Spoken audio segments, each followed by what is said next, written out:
Hey y'all, today I have 3 fall-inspired cheese and cracker appetizers to share with y'all.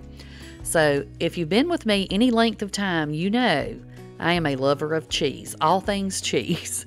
So I thought it's football season, it's fall, you need things to serve when people come over for football. You're going to need things to serve, maybe at your Thanksgiving get-together or whatever you're doing. So I put this together for y'all, just so you'd have it. Okay, so the first thing we're going to make are the cheese straws. And you're going to need about 2 cups of sharp cheddar cheese shredded. So I am shredding my own up, and y'all know anything I use in my videos like this shredder will be in my Amazon store if y'all are looking for it. So I went ahead and just shredded up my cheese. Now you can definitely use a bag of cheese if you want to, but I feel like for this recipe, because there's not a lot of wet ingredients that goes into it, and when you shred cheese up yourself, it's a little softer than the bag cheese, so that's what I went with. Okay, so we are going to need a mixer for this. You can use a hand mixer, but just use a big bowl if you're using a hand mixer, because it's very thick, it's very dry, and it'll kind of fly everywhere if you have like too shallow of a bowl. Okay, y'all know that if you've watched any of my earlier videos, I used to fling stuff everywhere. But I've learned along the way, y'all. I've learned and I've grown. So the first thing you need to do is take a stick of softened butter, put it in your mixer, and let it mix until it kind of creams up some. Then we're going to add in our 2 cups of sharp cheddar cheese. Now, I didn't measure, clearly, as y'all can see. But measure it, because like I said, this is kind of the only wet ingredients that goes into this recipe. So we don't want it to be so thick that you can't fool with it. So you're just going to let your butter and cheese mix together until it is all nice and combined, until your butter is completely incorporated into your cheese. Okay, so just like I said, let it mix on up. Then I went ahead and thought to myself, wrongly, of course, because if I'm not making some kind of a mistake, who am I? So you're going to go ahead at this point and add your flour. You need 1.25 cups of all-purpose flour. And then the original recipe for this called for a little bit of salt and a little bit of cayenne pepper, but I couldn't do it, y'all. I couldn't do it. I had to add a little bit of extra seasoning, but stick to the recipe or use what I use because it still turned out fantastic. But I wouldn't deviate too much, because you want it to taste, like the cheese. That's kind of the whole point. So I just added a little bit of salt, tiny bit of garlic powder, tiny bit of onion powder, and then the cayenne pepper. Now, I will say for this also, if you're doing this for little ones, maybe back off on the cayenne just a little bit, because it does have a little kick on the back end, and so little ones may not like that. So just use your judgment on that. Now, like I said, I tried to mix this by hand. I thought I was going to be able to do it, but y'all, I almost threw my wrist, my elbow, and my shoulder out trying to mix that cheese and flour together. So I went back to the stand mixer, and I went ahead and I just let my mixer mix it up until all of the flour was incorporated into the cheese and butter mixture, okay? Now, again, you can do this with your hand mixer, but you can see how it's just kind of crumbly.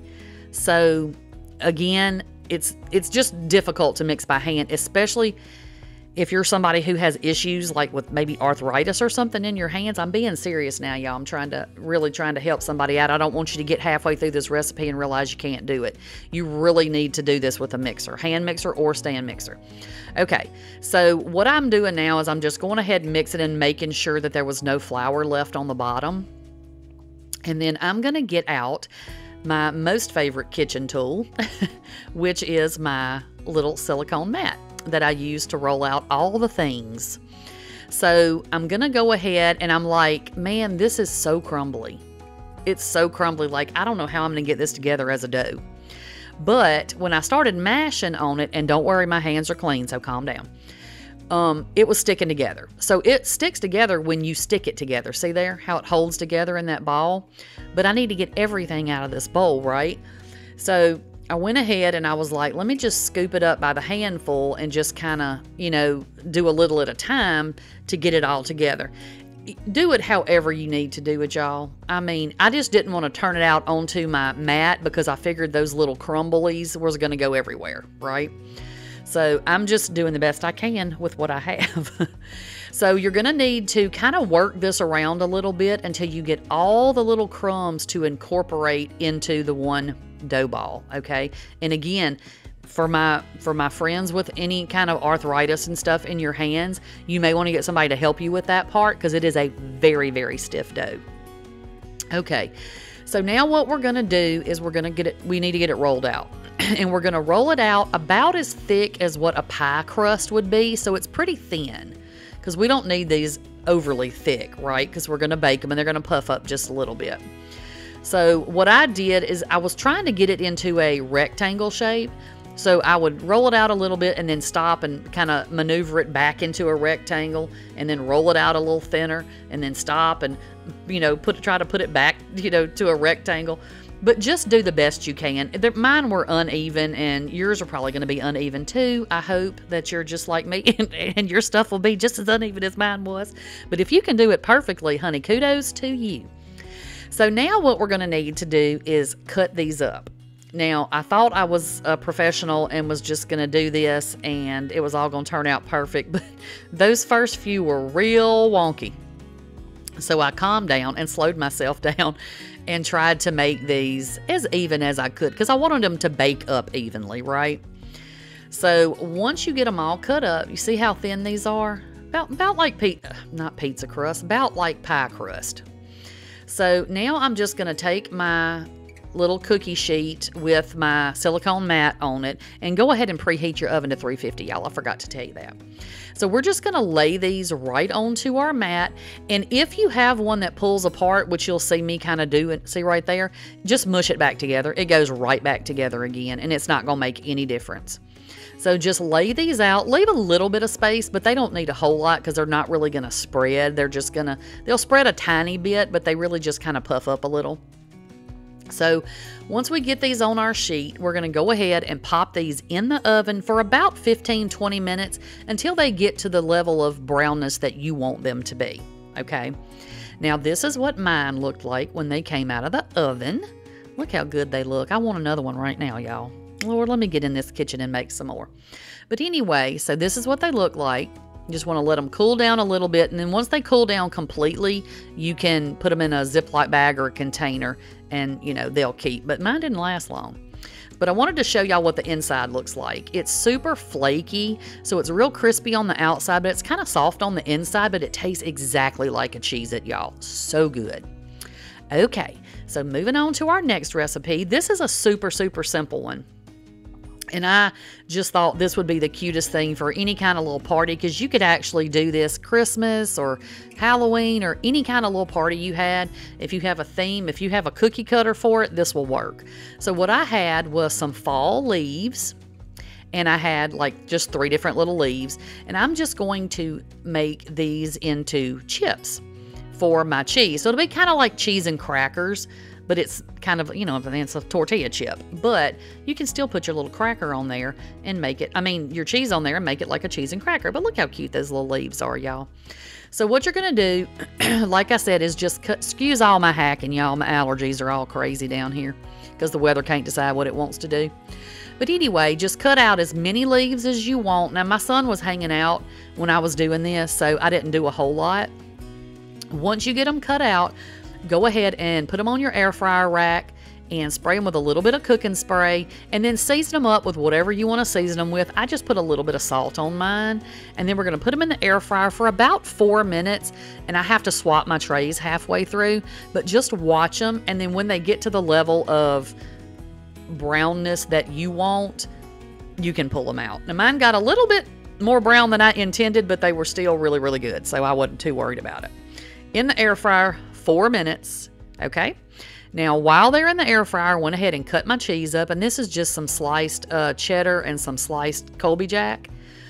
So I just went ahead and used my cookie cutters and just cut up, you know, as many pieces as I needed to go on the amount of chips that I made. If you're feeding a whole bunch of people, if you're having a big party, you can stack the cheese and just cut through several pieces, but I was just trying to get a couple of each one just so I could show y'all what I was doing. And this is like super simple, and y'all may be thinking, why would you even put this in a video? But y'all, I just thought it was cute. I just thought it was cute, and I wanted to share it with y'all.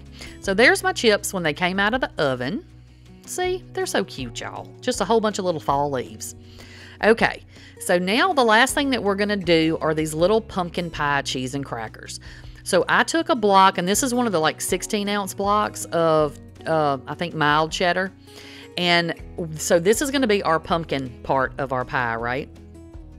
So go ahead and get you some thin Triscuits, and those that you just need something in a triangle shape, okay?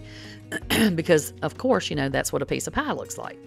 So I'm just on here trying to figure out where I need to cut stuff and how much of whatever I need to cut, you know, just kind of trying to figure out the logistics of my cheese to cracker ratio.